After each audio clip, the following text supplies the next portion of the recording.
Hello आप सभी माताओं एवं बहनों का एक बार फिर से स्वागत है आरक्षक भर्ती 2025 के लिए। आज की जो क्लास है बाल विकास एवं शिशु की देखभाल क्लास है और संपूर्ण रिवीजन जो सीरीज है वो चल रही है। ठीक है, आपकी एग्जाम की बात करें तो 7 मार्च से है, तो आप लोगों के लिए कुछ एक्स्ट्रा टाइम मिल गया है। और इसमें बात करें जो बाल विकास एवं शिशु की देखभाल से है, तो 45 नंबर का आपके एग्जाम में इसके क्वेश्चन देखने को मिलेंगे। कितने? Total 45 number. ठीक है, उसकी फुल तैयारी हमारे द्वारा कराई जा रही है। बाकी इसकी जो मैराथन क्लास है वो भी डल गई है और साथ ही पोषण एवं न्यूट्रिशन की जो है क्लासेस हैं वो भी मैराथन 2 क्लास उसकी डली है, एक टॉपिक वाइज और एक टोटल मिक्स क्वेश्चन। ठीक, और इसमें टॉप एमसीक्यू इसमें भी आपको लिए गए। और इसमें बात करें तो टॉप एमसीक्यू के माध्यम से आपका इसमें भी रिवीजन करवाया जाएगा। इसमें जो टॉप एमसीक्यू हैं 40 क्वेश्चन इसमें रखे गए हैं। ठीक है, तो जिन लोगों ने अभी तक क्लास नहीं देखा है वो लोग जाके मैराथन जो क्लासेस है वो देख सकते हैं। और साथ ही इन सभी क्लासेस की पीडीएफ के लिए आप लोग हमारा जो टेलीग्राम चैनल है जिसका लिंक आपको वीडियो के डिस्क्रिप्शन मिल जाएगा, वहाँ से टेलीग्राम चैनल ज्वाइन करके आप सभी क्लासेस की पीडीएफ प्राप्त कर सकते हैं। तो जिन माताओं और बहनों को क्लासेस पसंद आती हैं वो लोग चैनल को सब्सक्राइब और वीडियो को लाइक जरूर कर लें और साथ ही बेल आइकन भी प्रेस कर लें, क्योंकि हम आप सभी के लिए शिक्षक भर्ती 2025 से रिलेटेड सभी सब्जेक्ट की क्लासेस डेली लेकर आते हैं। तो चलिए आइए भी स्टार्ट करते हैं आज की क्लास।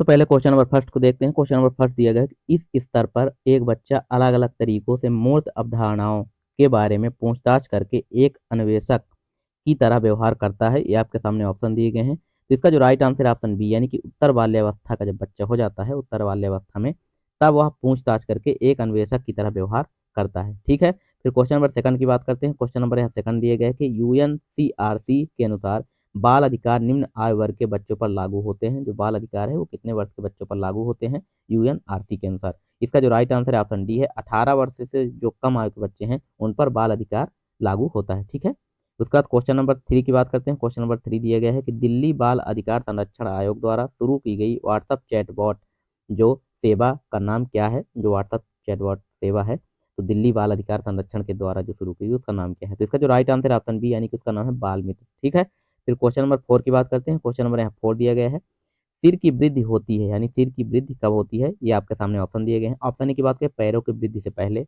ऑप्शन बी पैरों की वृद्धि के बाद, ऑप्शन सी पैरों की वृद्धि के साथ साथ, ऑप्शन डी पैरों की वृद्धि से अलग। तो इसका जो राइट आंसर है ऑप्शन ए होगा, पैरों की वृद्धि से पहले सिर की वृद्धि होती है। ठीक, फिर क्वेश्चन नंबर फाइव की बात करते हैं। क्वेश्चन नंबर फाइव दिया गया है, सामाजिक विकास का आधारभूत तत्व डैश डैश है, यानी सामाजिक विकास का जो आधारभूत तत्व होता है क्या होता है? ये आपके सामने ऑप्शन है। इसका जो राइट आंसर है ऑप्शन बी, यानी समाज। कौन सा तत्व होता है? तो आधारभूत जो तत्व है समाज होता है। ठीक है, फिर क्वेश्चन नंबर सिक्स की बात करते हैं। क्वेश्चन नंबर यहाँ सिक्स दिया गया है, हाल ही में MASI पोर्टल खबरों में देखा गया था, यह निम्नलिखित में से किससे संबंधित है? MASI जो पोर्टल है किससे संबंधित है? इसका जो राइट आंसर है ऑप्शन ए, बाल देखभाल गृहों की निगरानी करने के लिए MASI जो पोर्टल है वो देखा गया था खबरों में। ठीक है, इसके बाद क्वेश्चन नंबर सेवन की बात करते हैं। क्वेश्चन नंबर यहाँ सेवन दिए गए, पियाजे के अनुसार किस अवस्था में बच्चे को इंद्रियों के माध्यम से अपने पर्यावरण के बारे में सीखते हैं? यानी जो पियाजे हैं, जीन पियाजे जी, उनके अनुसार किस अवस्था के बच्चे जो हैं अपनी इंद्रियों के माध्यम से अपने पर्यावरण के बारे में सीखते हैं? ये आपके सामने ऑप्शन दिए गए हैं। इसका जो राइट आंसर ऑप्शन ए होगा, यानी कि संवेदी गामक अवस्था जन्म से 2 वर्ष तक। ठीक, जन्म से जो बच्चे 2 वर्ष तक हो जाते हैं तब वह अपनी इंद्रियों के माध्यम से अपने पर्यावरण के बारे में सीखते हैं। फिर क्वेश्चन नंबर एट की बात करते हैं। क्वेश्चन नंबर एट दिए गए, बालक के प्रारंभिक सामाजिक विकास का आधारी कारक है, यानी बालक के जो प्रारंभिक सामाजिक सामाजिक विकास का आधारी कारक क्या है? इसका जो राइट आंसर है ऑप्शन सी, उसकी सामाजिक अंतरक्रिया होती है। ठीक है, फिर क्वेश्चन नंबर नाइन की बात करते हैं। क्वेश्चन नंबर है नाइन दिया गया कि सिर्फ दूराभिमुख सिद्धांत को निम्नलिखित में से किस उदाहरण में दर्शाया गया है? ये आपके सामने ऑप्शन है। इसका जो राइट आंसर है ऑप्शन सी, शिशु पहले अपने धड़ और फिर अपने हाथ और पैर हिलाना सीखते हैं। ठीक, शिशु जो है सबसे पहले अपने धड़ यानी कि सिर, फिर अपने हाथ पैर हिलाना सीखते हैं।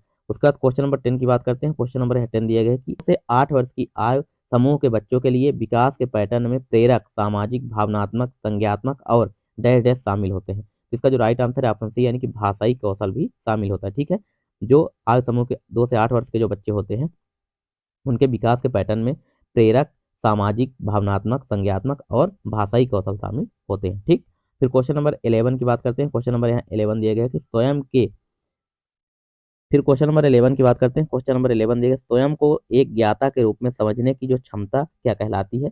यानी स्वयं को ज्ञाता समझने की जो क्षमता होती है क्या कहलाती है? इसका राइट आंसर है ऑप्शन बी, अधिसंज्ञान। इसे क्या बोलते हैं? अधिसंज्ञान। ठीक है, क्वेश्चन नंबर 12 की बात करते हैं। क्वेश्चन नंबर 12 दिया गया, विशेष शिक्षा किसके लिए शैक्षिक कार्यक्रम साथ जुड़ी हुई है? ये आपके सामने ऑप्शन है। इसका जो राइट आंसर है ऑप्शन है, यानी अक्षम और प्रतिभाशाली दोनों के लिए। ठीक, जो विशेष शिक्षा होती है वह किस लिए शैक्षिक कार्यक्रम के साथ जुड़ी है? तो अक्षम जो अभ्यर्थी या विद्यार्थी जो है अक्षम है और साथ ही जो प्रतिभाशाली है दोनों बालकों के लिए शिक्षा जुड़ी है। ठीक है, उसके बाद क्वेश्चन नंबर 13 की बात करते हैं। क्वेश्चन नंबर 13 दिया गया है कि निम्नलिखित में से कौन सी सहसा अवस्था की विशेषता नहीं है, यानी कि सहसा अवस्था की विशेषता इनमें से 3 है, इसका एक आंसर सही होगा जो कि सहसा अवस्था की विशेषता नहीं है।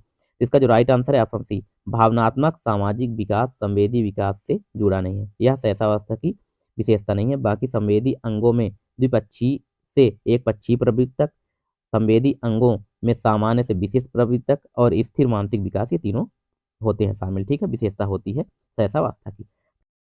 दिया गया है कि विकास की किस अवस्था में बच्चे कल्पनाशीलता वाले खेल में सक्रिय रूप से भाग लेते हैं, यानी कि किस एज के जो बच्चे हैं, विकास के किस एज में कल्पनाशीलता वाले खेल में बच्चे सक्रिय रूप से भाग लेते हैं। तो इसका जो राइट आंसर है ऑप्शन बी, प्रारंभिक बाल्यावस्था में उनके साथ ऐसा होता है। ठीक है, कल्पना ज्यादा करते हैं बच्चे। फिर उसके बाद क्वेश्चन नंबर 15 की बात करते हैं। क्वेश्चन नंबर 15 दिया गया है कि एक व्यक्ति अपनी मांसपेशियों का उपयोग करना सीखता है और निम्नलिखित में से किसके कारण कौशल प्राप्त करता है। इसका जो राइट आंसर है ऑप्शन ए, यानी कि परिपक्वता के कारण ठीक सीखता है वो। फिर क्वेश्चन नंबर 16 की बात करते हैं। क्वेश्चन नंबर 16 दिया गया किस अवस्था में प्रतीकात्मक नाटक बढ़ता है तथा मनोवैज्ञानिक विकास के सभी पहलुओं का समर्थन करता है। ये आपके सामने ऑप्शन दिए गए हैं। इसका जो राइट आंसर ऑप्शन बी होगा, प्रारंभिक बाल्यावस्था में। ठीक है, उसके बाद क्वेश्चन नंबर 17 की बात करते हैं। क्वेश्चन नंबर 17 दिए गए है कि डैश डैश बच्चों में पिछड़ेपन का कारण हो सकता है। इसका राइट आंसर है ऑप्शन डी, यानी उपरोक्त सभी। अगर ऑप्शन ए की बात करें, दोषपूर्ण दृष्टि होती है, ऑप्शन बी गरीबी, ऑप्शन बी, ऑप्शन सी दोषपूर्ण पाठ्यक्रम। तो ये तीनों चीजें जो है शामिल होती है। ठीक है, बच्चों के पिछड़ेपन का कारण।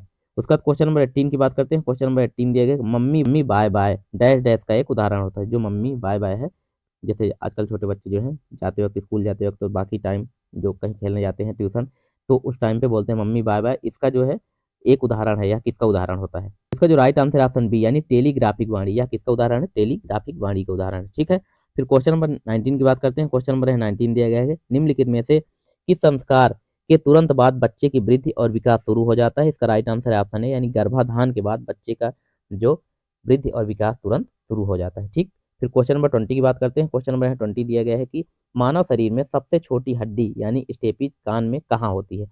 यानी कि जो मानव की सबसे अपने बॉडी की सबसे छोटी हड्डी की बात करें तो स्टेपिज होती है, जो कि कान के अंदर पाई जाती है। और साथ ही सबसे बड़ी अगर हड्डी की बात की जाए तो जांग की जो हड्डी होती है, फीमर, वो जिसे बोलते हैं। ठीक है, ये आपको ध्यान रखना है। तो ये अंदर कहाँ पाई जाती है, कान में आपके कहाँ पाई जाती है, अंदर, बीच में या फिर बाहर। तो इसका जो राइट आंसर है ऑप्शन बी, बीच में पाई जाती है। ठीक है, स्टेपिज जो कान की हड्डी है बीच में पाई जाती है। फिर क्वेश्चन नंबर 21 की बात करते हैं। क्वेश्चन नंबर 21 है आईसीडीएस का उद्देश्य डैश डैश है, यानी आईसीडीएस का उद्देश्य क्या होता है। इसका राइट आंसर है ऑप्शन सी, यानी प्रारंभिक बाल देखभाल और अधिगम के माहौल पर ध्यान केंद्रित करना आईसीडीएस का उद्देश्य होता है। ठीक, फिर क्वेश्चन नंबर 22 की बात करते हैं। क्वेश्चन नंबर 22 दिया गया है बौद्धिक अक्षमता के संदर्भ में टीएमआर का पूर्ण रूप क्या होता है। टीएमआर की फुल फॉर्म पूछी जा रही है, इसका पूरा रूप क्या होता है। राइट आंसर है ऑप्शन सी है, प्रशिक्षण योग मानसिक रूप से विक्षिप्त जो है, इसका फुल फॉर्म होता है टीएमआर का। ठीक है, फिर इसके बाद क्वेश्चन नंबर 23 की बात करते हैं। क्वेश्चन नंबर 23 दिया गया है कि शरीर में कोशिकाएं जो मस्तिष्क से और उसके लिए जानकारी का संचालन करती हैं निम्न होती हैं। वो कोशिकाएं कौन सी होती हैं। इसका राइट आंसर ऑप्शन सी, यानी तंत्रिका कोशिकाएं। तंत्रिका तंत्र जो होता है, तंत्रिका कोशिकाएं, वह अपने शरीर से जो मस्तिष्क से और उसके लिए जानकारी का संचालन करती हैं, तंत्रिका कोशिकाएं करती हैं। ठीक है, जैसे मान लीजिए कि यहाँ आपकी उंगली दबाई जाती है, तो जब आपको यहाँ दर्द का एहसास होता है, वो तंत्रिका जो कोशिकाएं हैं उनके माध्यम से। ये पहले यहाँ दर्द का जो एहसास है, ये तंत्रिका कोशिकाएं जाके ब्रेन को संकेत करती हैं, फिर वहां से फिर रिटर्न यहाँ आता है, तब जाके आपको पता चलता है कि यहाँ हमको पेन हो रहा है, दर्द हो रहा है। ठीक है, ये काम तंत्रिका कोशिकाओं का होता है। फिर क्वेश्चन नंबर 24 की बात करते हैं। क्वेश्चन नंबर 24 दिया गया कि विशिष्ट जो शिक्षा शिक्षा का वह प्रकार है जो डैश डैश होता है। तो इसका जो राइट आंसर है बी है, अक्षम व्यक्तियों को दी जाती है। विशिष्ट जो शिक्षा है अक्षम व्यक्तियों को दी जाती है। ठीक है, फिर क्वेश्चन नंबर 25 की बात करते हैं। क्वेश्चन नंबर 25 वृद्धि है, यानी कि वृद्धि क्या होता है। इसका जो राइट आंसर ऑप्शन बी, मात्रात्मक परिवर्तन ही वृद्धि होती है। ठीक है, क्या होती है, मात्रात्मक परिवर्तन। फिर फिर क्वेश्चन नंबर 26 की बात करते हैं। क्वेश्चन नंबर 26 दिया गया है कि स्वलीन लता से जूझते विद्यार्थी के बारे में कौन सा कथन सही है। आपके सामने ऑप्शन दिए गए हैं, तो इसका जो राइट आंसर ऑप्शन डी होगा, यानी कि उनमें संवेदिक सूचना के प्रति उच्च स्तरीय संवेदनशीलता होती है। ठीक है, फिर क्वेश्चन नंबर 27 की बात करते हैं। क्वेश्चन नंबर 27 विशिष्ट बच्चे कौन है, यानी कि जो विशिष्ट बच्चे हो कौन से होते हैं। इसका राइट आंसर ऑप्शन सी है, जिनकी शारीरिक विशेषताएं और या सीखने की जो क्षमता है सामान्य से भिन्न होती है, वह विशिष्ट बच्चे होते हैं। ठीक है, फिर क्वेश्चन नंबर 28 की बात करते हैं। क्वेश्चन नंबर 28 है शारीरिक स्वास्थ्य, मानसिक क्षमता और थकान निम्नलिखित में से किस विकास को प्रभावित करते हैं। ये आपके सामने ऑप्शन दिए गए हैं, तो इसका जो राइट आंसर ऑप्शन सी, यानी संवेगात्मक विकास जो है उसको प्रभावित करते हैं। ठीक, फिर क्वेश्चन नंबर 29 की बात करते हैं। क्वेश्चन नंबर 29 है, अधिगम तब अधिक अर्थपूर्ण होता है जब विषय वस्तु को डैश डैश रूप में प्रस्तुत किया जाता है। ये आपके सामने ऑप्शन है। इसका जो राइट आंसर है ऑप्शन डी, संयोजित। ठीक, अधिगम तब अधिक अर्थपूर्ण होता है जब विषय वस्तु को संयोजित रूप से प्रस्तुत किया जाता है। ठीक, फिर क्वेश्चन नंबर 30 की बात करते हैं। क्वेश्चन नंबर 30 दिए गए, कर्णावत प्रत्यारोपण का उपयोग डैश डैश श्रवण हानि के उपचार में किया जाता है। इसका राइट आंसर है ऑप्शन बी, यानी संवेदी तंत्रिका श्रवण हानि के उपचार में किया जाता है। किसका? कर्णावत प्रत्यारोपण का उपयोग। ठीक है, फिर क्वेश्चन नंबर 31 की बात करते हैं। क्वेश्चन नंबर 31 है, वृद्धि की सीमा किसके द्वारा तय की जाती है? जो वृद्धि की सीमा है वो किसके द्वारा तय की जाती है? ऑप्शन ए की बात करें, जीव के आंतरिक कारक, ऑप्शन बी पोषण और व्यायाम। तो इसका जो राइट आंसर है ऑप्शन सी होगा, ये दोनों, जीव के आंतरिक कारक और पोषण एवं व्यायाम के द्वारा वृद्धि की सीमा जो है तय की जाती है। ठीक, क्वेश्चन नंबर 32 की बात करते हैं। क्वेश्चन नंबर 32 दिया गया, अवधारणाओं का विकास मुख्य रूप से डैश डैश का एक हिस्सा होता है।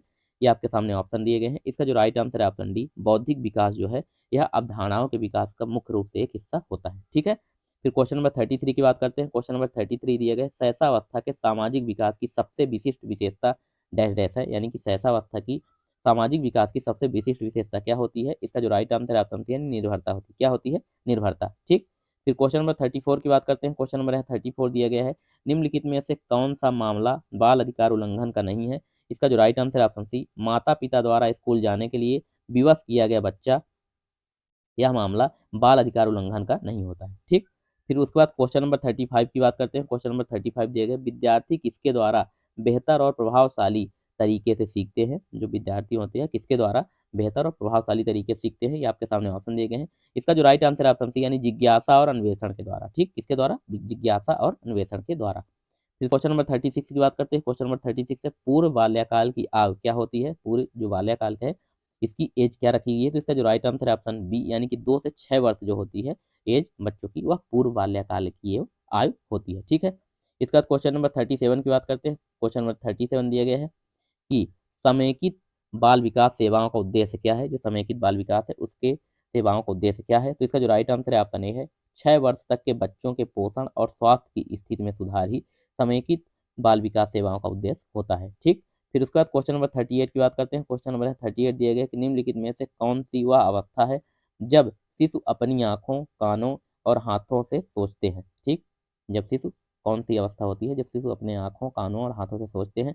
इसका राइट आंसर है ऑप्शन सी, संवेदी प्रेरक अवस्था। कौन सी अवस्था? संवेदी प्रेरक। ठीक है, फिर क्वेश्चन नंबर 39 की बात करते हैं। क्वेश्चन नंबर 39 है, निम्नलिखित में से कौन सी वह अवस्था है जब शिशु अपनी आंखों, कानों और हाथों से सोचते हैं? तो ये हमने आपको बता दी। इसका जो राइट आंसर है ऑप्शन सी है, संवेदी प्रेरक अवस्था। कौन सी अवस्था? संवेदी प्रेरक अवस्था। क्वेश्चन रिपीट हो गया है। फिर इसके बारे में आगे बात करें, पियाजे जी का जो संज्ञात्मक विकास के 4 अवस्थाएं दी गई हैं उसके बारे में बात कर लेते हैं। 4 अवस्थाएं के बारे में, विकास के चरण दिए गए, इधर इधर इधर उसकी विशेषताएं दी हैं। सबसे पहला जो विकास का चरण है, संवेदी प्रेरक अवस्था की बात करते हैं, तो यह जन्म से 2 वर्ष तक, जन्म से 2 वर्ष तक जो है संवेदी प्रेरक अवस्था होती है।